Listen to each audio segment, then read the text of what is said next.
Hi everybody. Welcome back. I am going to go ahead and read a couple of Reddit stories of am I the a-hole or am I not? Let's go ahead and get this started. The first one is, am I the a-hole for refusing to attend my sister's wedding after she wanted me to prove I didn't have anything with her fiance? That's kind of a loaded title, but okay, let's see. I, 26 female, have always been close with my older sister, 29 female. She's getting married in about a month to her fiance, who she has been with for over 4 years now. But before they met, I worked at the same company as him for almost 2 years, and we were friendly co-workers. We normally grabbed lunch with each other, with other colleagues, and occasionally texted about work. Nothing romantic ever happened between us. Fast forward a year, he and my sister met through mutual friends. When she found out we already knew each other, she laughed it off and even joked that I should tell her if he had any embarrassing stories from work. Okay, so far so good. Um, well, everything was fine until a few weeks ago when she called me crying saying that she found old messages between him and me from years ago. One message was where he told me I missed you today, and me also telling him I wish you came to work today. The reason for those messages were due to the fact that we usually helped each other with our tasks at work and cover for each other. Besides that, we only talked about work, shared memes, word gossip, and one other conversation where he thanked me for helping him prepare for a presentation, which is something we usually did. She asked me if I had ever had feelings for him. I said no because I generally didn't and never saw him in that way.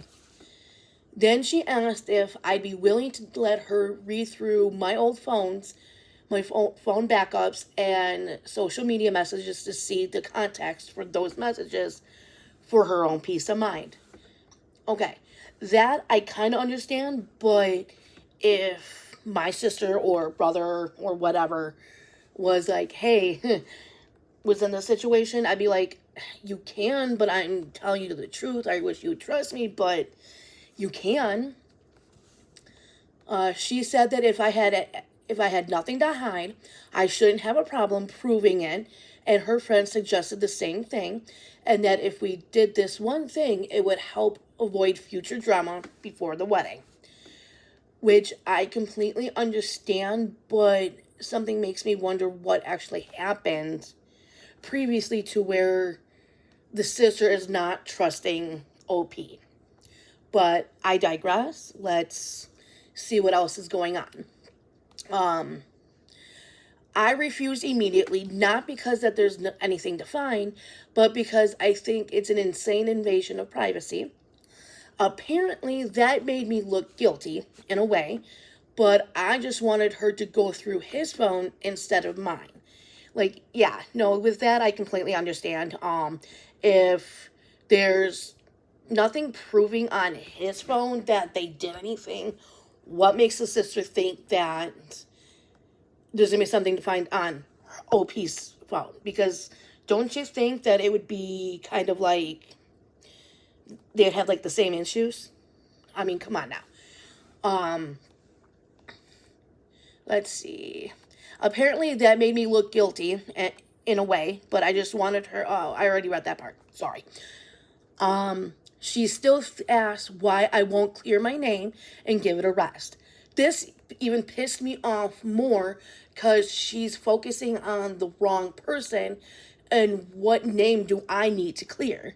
She told my mom about the whole thing, and her response was that I'm being too prideful over little issues. No.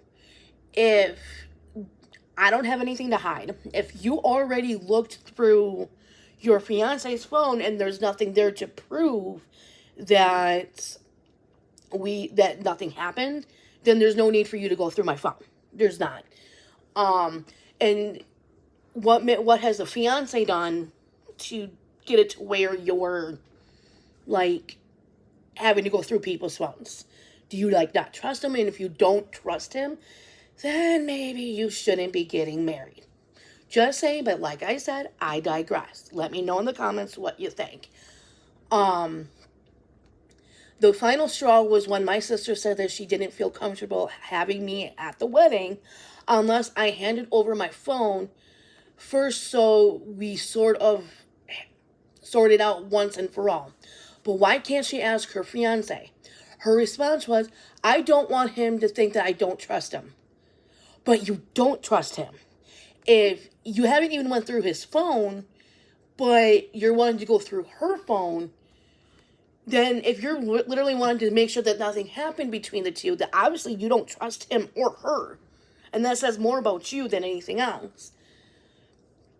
So I told her I wouldn't be attending at all, and that she could have the wedding she wanted without me there. Let her go through his phone, not mine. Am I the a-hole? No. In my opinion, you're not. And Reddit has deemed this person not the a-hole. But let's go through some of the comments just to see. One says here, not the a-hole. Frankly, I think she has either caught him cheating with someone else before, or she's not emotionally mature enough to get married. I agree with both. Obviously, something has happened to where she doesn't trust him, or she's just not ready. I mean, anything is possible at this point, but like I said, if you're not willing to go through his phone because you don't want him thinking that you don't trust him, that says more about you than it does anybody else. And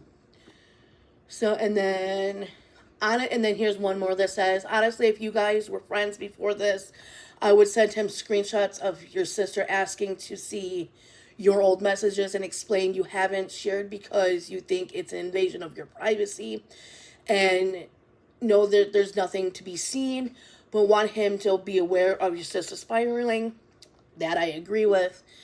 Even if she's not projecting, he should be aware of his future wife, of what she's doing, and that she doesn't trust him. Yes, I agree with that. He does need to know, because if she's going through all of this and she's not trusting him for whatever reason, whether it's because she's done something before, or because she's just not ready to get married and she's looking for a way out, that says more about her than anybody else. But the fiance does have the right to know.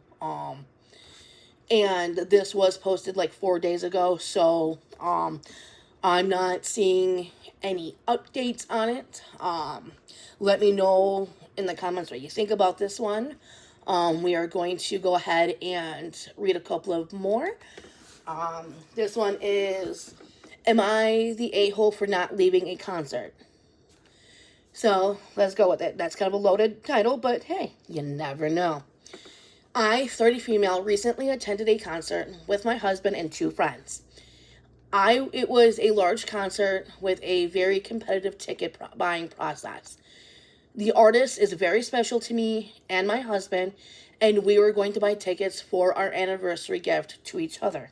Oh, that is like really sweet. I mean, not that many couples will do that. A friend, we'll call her Amanda, 30 female, from out of town, asked if we could buy a ticket for her because she wanted to see the show as well and would fly in for it. Another mutual friend, we'll call her Jill, also 30 female, who is not a fan of the musician but wanted to go because we were both going. My husband and I said no problem, the more the merrier, and managed to get the tickets for everybody. Amanda had her first baby a year and a half ago, and this was going to be the first time she was going to be away from her baby. She stayed at my house the night before the concert and did not seem to be coping well with being away from her child. That I completely understand. Especially if it's your first child and it's your first time being away from them, it can be very hard. I know that from personal experience. But if you didn't think that you would have been able to handle it, maybe you shouldn't have went. But I mean, you do have the right to have time to yourself with your friends, and even if it's just going out to dinner or going to a movie or whatever it may be. Uh, Lots of tears, stayed on FaceTime with the baby for hours, etc. Eventually, we convinced her to get some sleep. We asked if she wanted to go home the next day, and she said no. The concert rolls around, and Amanda was having what I could only describe as a panic attack from the time we got to the stadium onwards. She didn't have reliable signal to talk with her husband about the baby, and I think the crowds and he were just a lot, which it can be. The crowds at a concert can be hell, especially if you have anxiety and you also have a child. It can be very overwhelming. Yeah. And Jill was okay missing the show, basically stayed in the bathroom with Amanda the whole time, trying to calm her down. Aw, Jill didn't have to do that. Jill is amazing for that. I give her so much credit for that because not that many people would do it. I would, but that's me. Um, my husband and I stayed in our seats, except for two times I went to go check on them. Amanda decided that she wanted to leave halfway through, and Jill offered to take her back to my house. My husband and I opted to stay for the rest of the concert. I guess Amanda is upset that we stayed at the concert and it got back to our mutual mom friends. They are all being critical to me. I'm I feel I might be the asshole because I told them that Amanda shouldn't have put us in that situation if she knew she wasn't going to be able to handle it. I get that. Yes, I do agree with that. I understand that sometimes you may not know until the situation happens. I get that because I suffer from anxiety myself and depression. But and half the time I don't know how I'm going to feel until I'm in that situation. But at the same time, if this is your first time away from your child, you you should expect a little bit of an anxiety. And especially if you're going to be in a big crowd like a concert, you should be able to expect something. And if you don't think you're going to be able to handle it, then don't go. I know it's easier said than done. I completely understand that. All right, let's see here. Uh, if she knew that she was going to be able to handle it, and my life doesn't revolve around everyone else's kids. I am wondering if I am the asshole for both staying at the concert and for my response. Um, there is a little bit of a edit to add in this, just for a few clarifications based on the initial comments. We weren't really considering it a special anniversary thing anymore after our friends asked to join, but that was totally fine. However, we obviously still really wanted to be there. We did drive everyone, but Amanda and Jill were able to call an Uber and leave. And yes, Jill is awesome for sure. Yes, Jill is awesome for sure because yes, Jill could have not done anything. She could have been a complete bitch or B word, however you want to put it. Sorry, YouTube, if this isn't like good. Sorry. Um, she could have done. Yeah, she could not have done anything. But I don't think OP is the a-hole for this. I really don't. And Reddit has dubbed this person not the a-hole. Let's go ahead and get into some comments and see what they have to say. One person says, not the a-hole, she actually spoiled your night, not the other way around. The first time you leave your baby is hard, but it's no one else's problem but hers. And leaving the venue did not get her closer to her baby. It just wasted the ticket she bought. Yes, I do agree with that.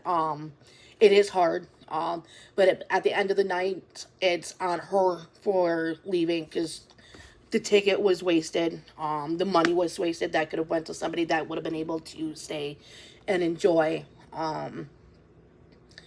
Let's see, what else do we have? What other comments? One says, not the a-hole at all. Amanda is a mother, not a baby herself. She should have been able to take care of herself. If not, she had a friend with her. Why would she be upset that she didn't get to ruin everyone else's night? Is she always like the selfish? No, I didn't understand any comments in this about OP about it. But yeah, there's other people saying in here that there's a possibility that she is postpartum. It is a possibility that she does. I mean, yes, the baby is a year and a half, so it's no longer a baby, but anything is possible. But there's another commenter on here that says Amanda needs therapy. Yes, she does. But yeah, there's that one. Yeah, just everybody's is just saying that she's not the a-hole and is wondering what is going on with Amanda as to why she did that. My opinion is she wanted a night out. Wasn't expecting it to be that hard. But yeah, just let me know in the comments what you think about that one. All right, it looks like we got time for one more. We'll go ahead and do that. And this one looks like it just came out. It's brand new.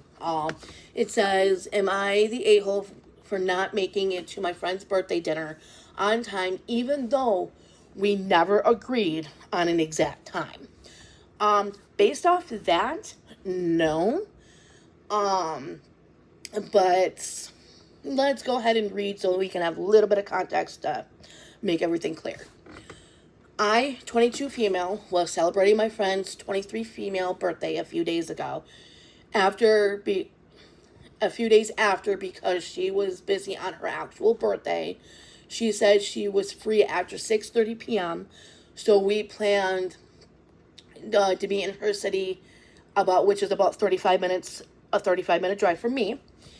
I bought her around 130-pound worth of gifts, wrapped them nicely, wrote little notes and a card, and was secretly planning to pay for our meal as well. That is so nice because not that many people would go that far out for a friend. I would, but some people, even if it's just a few days after, some people would just get them like a couple of gifts, maybe pay for the meal, considering it is for their birthday.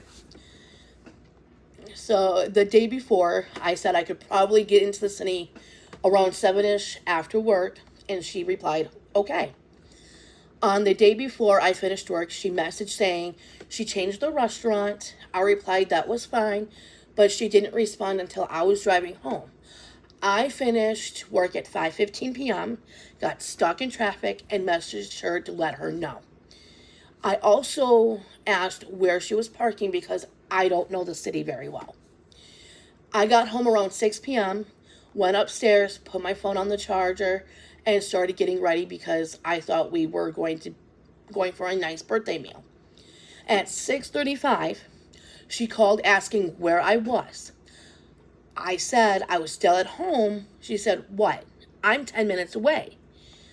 I was confused because I thought we agreed I'd arrive around 7-ish.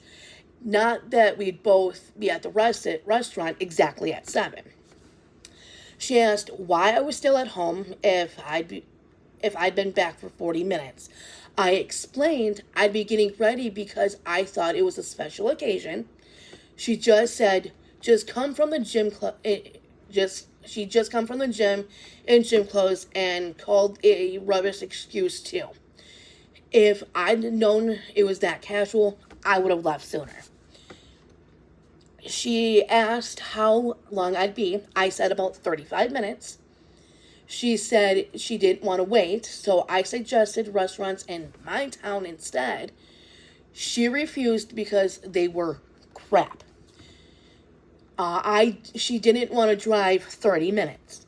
Okay, that I understand, but when you have messages from between you and your friend is saying, "Hey, um, I won't be in your town until around 7."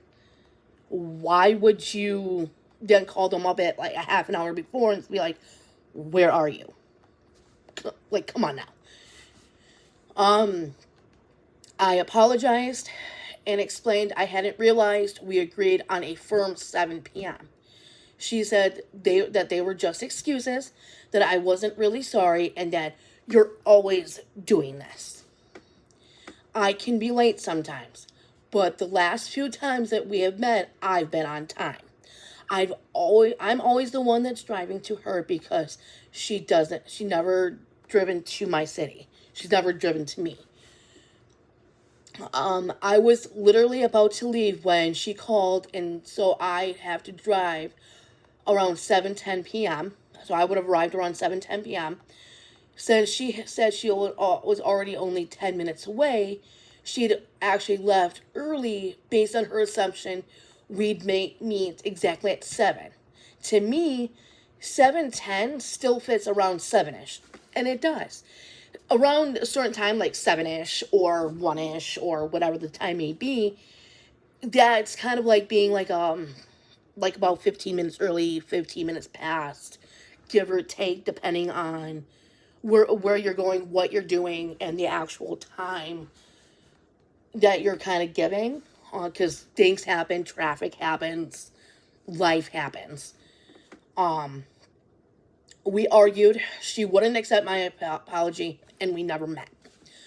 One extra thing, on her birthday, I asked her if she had a nice day, and she immediately listed all the expensive gifts her other friends had bought her. I know she was probably just excited, but it made me feel pressured about my own gifts. Am I the a-hole? In my opinion, no. Because if there's communication, be like, hey, I'm looking, if I have to, I get off of work at this time. I have to go home. I have to get ready. If you want me to drive to your city, it's gonna take me about this much time to get there. So I need time to be able to drive there. Let's meet up around this time. Give me a few minutes to find parking and go from there. Um, but yeah, no. If you're always the one that has to do the driving, or the one that always has to kind of compromise, no, you're not the a-hole. Um, let's go ahead and see what some of the Reddits had to say. One says, not the a-hole. Welcome to Guess the Time with our special guest, OP. Let's see if they can get here on time if I'm not being precise. Another one says, not the a-hole. It sounds like this friendship means more to you than it does to her, and it does. It wholeheartedly does. Um, Another one says, not the a-hole. 7ish doesn't mean 7 on the dot. She didn't give you until 7 to get there before complaining at you, which is true. She called her at like 6:30 saying, "Hey, where are you? What time are you planning on getting here?" And yeah, no, that's no. And the last comment on here says, you and your friend are both equally guilty, and she is overreacting. The entire situation could and would have been prevented if you both actually properly agreed on a time beyond a vague of somewhere past 6:30. That's all there is to it. Yes and no. Um Pretty much she kind of said after 6:30 they didn't, yeah, they could have said an exact time, they could have, but I mean, come on. It's more on the, I don't know. It's just with it, and there, like I said, this is brand new. It's not even 10 minutes old at the time of this recording. Um so there's no update. let me, that's the last one at this time. Let me know what you